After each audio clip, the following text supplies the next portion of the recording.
All right, hello everybody. I'd like to welcome you to another edition of From the Couch.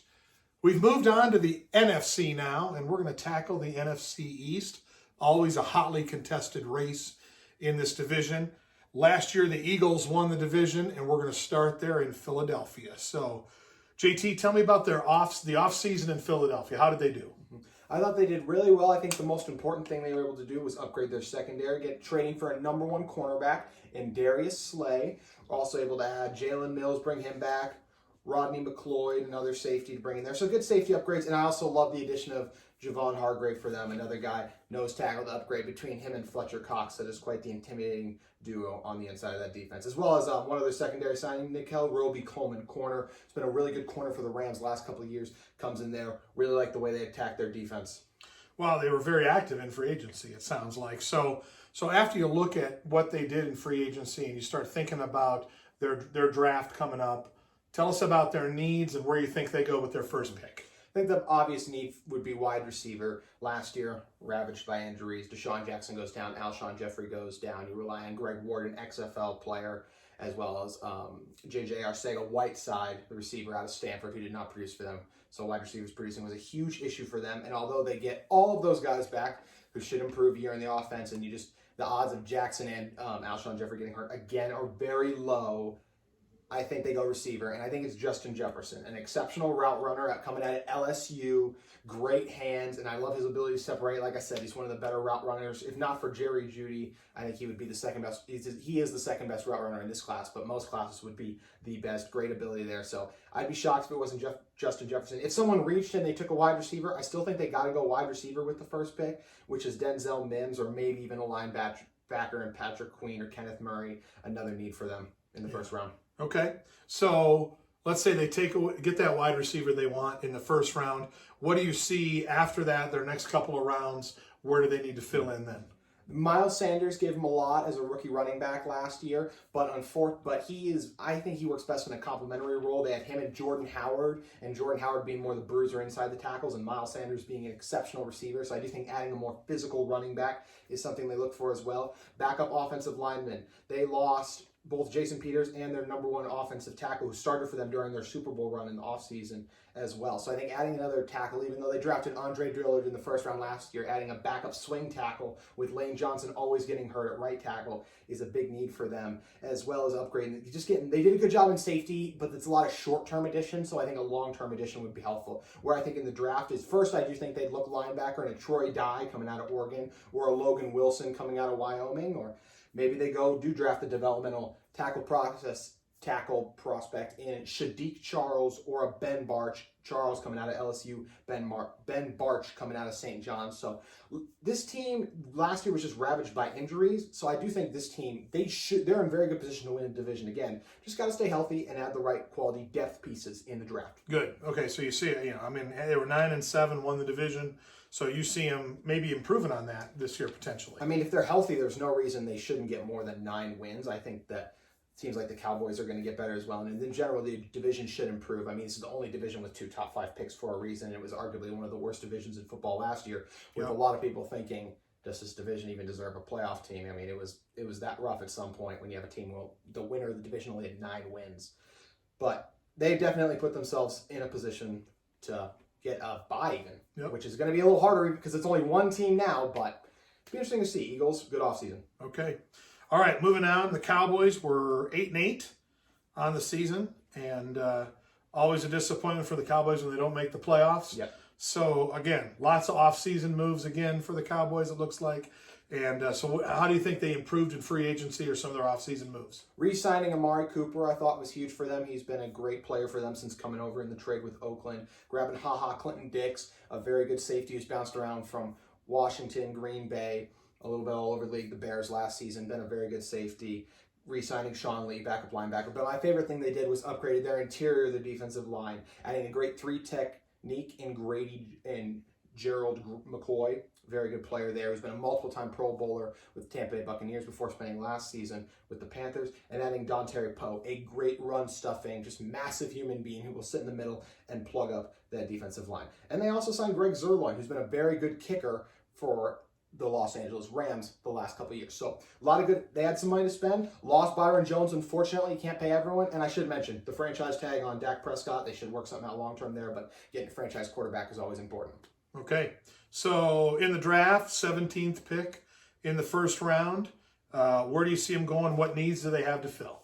In my absolute cornerback. Byron Jones has been one of the 5 best cornerbacks in the NFL over the past few seasons. Getting his replacement in there in a number 1 corner is very important. There is 0 chance Jeff Okudah, the top cornerback in the draft, falls to them at number 17. But they have to pray and hope a C.J. Henderson falls to them, with teams like the Jaguars and Falcons both having massive needs there. They just got to hope that one of those teams passes on him and they're able to reap the benefits. If not, grab a local Texas guy, Jeff Gladney, who went to TCU. I think that would also be nice for them. Or even a Christian Fulton out of LSU. Both these guys. But I think even if it's a slight overreach, I think the latest they get is the 3rd best corner in the draft. I don't care. I think they should attack corner. I really do on day 1. It might be tempting to take a Caleb Chase out of LSU, solidify that other defensive end spot. I know they signed Aldon Smith, but he hasn't played in the league since 2015. So I think it's cornerback in the first round for sure. Okay. So look beyond that first round, second, third round. What are their needs? Who do they get? Looking past the first round. I'm still not a fan of the tight ends they have on their roster. I know Blake Jarwin's still there, but I really think upgrading tight end would be big. And at 51, some people might think this would be an overreach. A lot of people have Cole Kmet out of Notre Dame. He's the number 1 tight end. A lot of people think he's a 3rd-round player, but I still think he can be a good tight end in the NFL and a number 1 tight end. And I think adding him would be big. Grabbing the number 1 tight end, good move for them. Really good player, 2-way player, blocks really well and catches it really well. He could use a little bit more developing, but I think coming in, he'd be someone good long-term to pair with Dak Prescott, as well as you could grab a defensive end, maybe a Jonathan Greenland out of Florida, who I think is ready to start day 1. Really does a good job stopping the run, and not a great pass rusher yet, but can still beat his guy from time to time. And when you have DeMarcus Lawrence and all those other guys on the inside, I think that would be the most important thing. Or maybe they even reach on or grab another receiver. I know they have Michael Gallup, Amari Cooper, and whatever Tavon Austin gives them from time to time, but adding to Jalen Reagor, getting another deep threat in there wouldn't be a bad thing after losing Randall Cobb to the Texans. Okay, where's he from, Jalen? Jalen's from TCU. Okay, another local guy, huh? Yep. So you and I both know a lot of Cowboy fans. Mm-hmm. So do they have a chance to catch the Eagles for the division win? Absolutely, because the most important offseason move they made was the firing of Jason Garrett and getting Mike McCarthy, a coach with Super Bowl winning experience who has worked with very good quarterbacks from Brett Favre to Aaron Rodgers in there. So I think that was the most important move they made for sure. Losing Travis Frederick to retirement really hurts, but they had been planning for this by re-signing Joe Looney, and they did draft Connor McGovern in the mid-rounds last year. So, I mean, the Cowboys, a lot of people thought they'd win it last year. They have the best roster top to bottom, but we'll see if the first coach in his new year is able to get it done in Big D. Okay. All right. You're wearing a Giants jersey. I am. It's time to move on to the New York Giants. New look Giants this year, coming off a 4-win season. They're near the top of the draft. What did they do in the offseason to help them? Signed James Bradbury at cornerback, coming over from Carolina, which is a good addition for them, I thought. Upgraded the linebacker position with Kyler Fackrell and grabbing a Blake Jarwin in there as well. Good moves for them. It's kind of signed a swing tackle that I'm not a huge fan of. Back at quarterback, Colt McCoy. Kept Leonard Williams. A lot of meh moves for the Giants this offseason. Okay. I did like the Bradbury one and upgrading the linebackers, but the rest of them, and they might even overpay for Bradbury. So typical Dave Gettleman offseason. We'll kind of see if it pays off. Okay. Obviously, they're looking towards the draft. They need help. They pick number 4. What do they do with that pick? So every rumor right now is that Dave Gettleman has a man crush on Isaiah Simmons, the safety, linebacker, outside linebacker, cornerback, do everything player coming out of Clemson.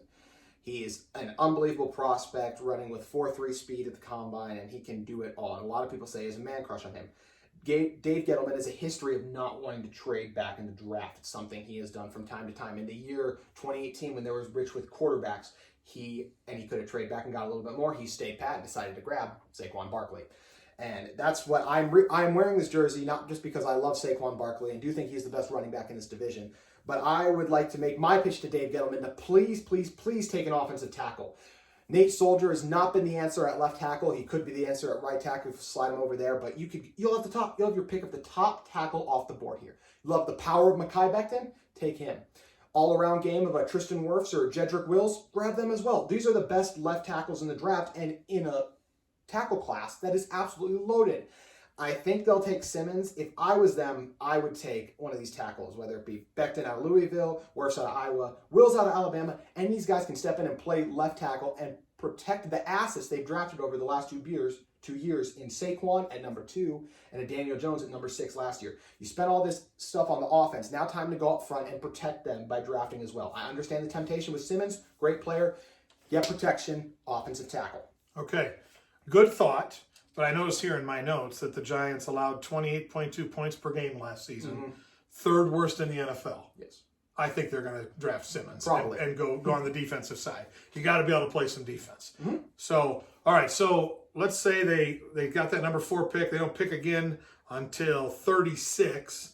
So, you know, if you're in your mind, they go offense first, what do they take there? Or in mine, if they go defense there, what do they do second round with their pick? So what are you thinking there? As unfortunate as for me to say, when they take Isaiah Simmons at number 4, I think then it's, okay, which tackle fell? Did an Austin Jackson out of USC? I've talked about him in the past. I really like his ability as a franchise tackle.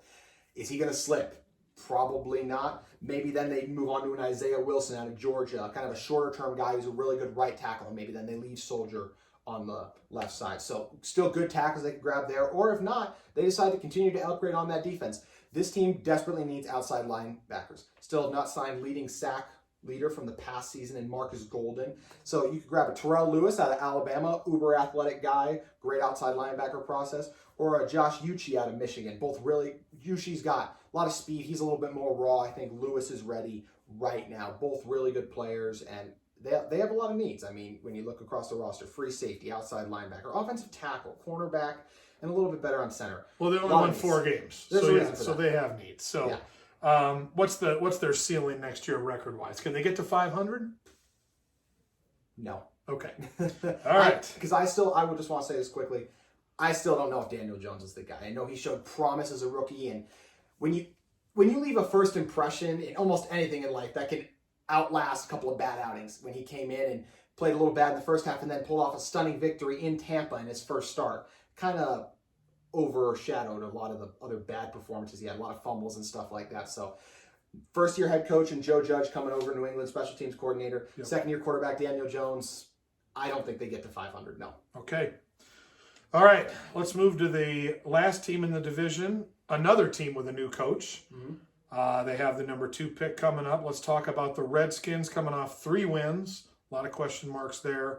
What do they do in the offseason to make themselves better? First, alluding to that head coach, absolutely love the Ron Rivera hiring. I think he's one of the best coaches in the league. I just think Carolina, just Cam kept getting hurt, the instability at quarterback. I think it was best for both sides to move on. But a team that's been as unstable as the Redskins have the past few seasons, I thought it was a great move for them to scoop up a Ron Rivera. In the offseason, they decided to bring in Thomas Davis, his former linebacker who spent last season with the Chargers before being with him so many years in Carolina. I thought that was a good move as well. Franchise tagging Brandon Sheriff. I thought that was another good move. Protect your young quarterback in Dwayne Haskins. There were not a ton of flashy moves. Bringing back Kendall Fuller after trading him to the Chiefs just 2 years ago. A lot of good, solid moves. Ronald Darby upgrade at corner, but none of that are going to move the needle a ton, which is what they'll look to do in the draft. Okay. So moving to the draft, I don't know if there's any suspense at all with the number 2 pick that they get. I guess we'll see. But let's move into the draft. So you're sitting there. Joe Burrow goes 1. Yep. You're number 2. What do you do? Chase Young, the best overall player in the draft. In his own tier by himself, in my opinion, he's that good. Rush with power, rush with speed. He's got great bend. Anything you want him to do, stop the run. A lot of people say, well, the last couple of games he went quiet. Well, one of those games was against Wisconsin, who earlier that season he had a 4-sack game against, so they were almost triple teaming him to try to give themselves a chance. Against Clemson, they were running away from him so many times, and he still was able to affect the game, create pressures and stuff like that. So I love everything about Chase Young. The question is not who would be the player if they stay, it would be if they want to go. There might be teams who want to move ahead of, let's say, the Dolphins, or even the obvious. Everyone talks about the Lions as being the obvious trade partner, but what if someone wanted to squeeze up into Washington and give them a good package? Then maybe they move back and grab a Jeff Okudah or one of the really good offensive tackles, since they're going to be forced to trade Trent Williams after this lengthy holdout eventually ends. So I still think they'll stay, and it will add to what could arguably be the best defensive line in the NFL last year. They have spent 4 first-round picks on it going back over the last couple of years. So great defensive line. So Chase Young in the last 5 years is the only player I've watched play college football, maybe in 10 years, that I've just gone, wow, he's just that much better than everybody else. So I think that's an easy pick there. I agree. So let's look later. They've obviously got needs with only 3 wins. What do they do later in the draft? Where are they going to go? Since they're going to grab defensive line is not a need for the Redskins.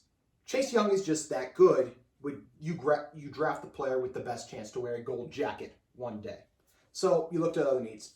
I'd say left tackle, they're going to lose Trent Williams. Cornerback, they really don't have a number 1 cornerback on the roster. Another tight end, I'm not a Jeremy Sprinkle fan, a very average player. I had to cut Jordan Reed, endless concussions. More wide receivers, you like what you see from Terry McLaurin last year, Scary Terry coming out of Ohio State, but need more there as well. And I think you can upgrade at linebacker as well. So I think they look for a Shadik Charles out of LSU, brought him up earlier. He's another guy that might slide to 66. He was suspended 6 times at LSU, so there's off-field concerns that could cause him to drop a little bit, and they might be able to capitalize on that. Also, maybe a Prince Tega Winoga from Auburn, a little more of a developmental left tackle, but someone who could become a franchise tackle with the right coaching. Or let's get some more weapons in here with the definition of the weapon in this draft. Laviska Shenault is the guy you can line up all over the field. He can play wide receiver. He's played running back. He played in the Wildcat at Colorado. Just get him the ball and he will make plays. Or maybe even a Vance Jefferson out of Florida, who's an unbelievable route runner, but didn't get the best quarterback play at Florida last year. Or maybe, like I said, tight end, maybe Cole Kmet falls to them and they take the number 1 tight end.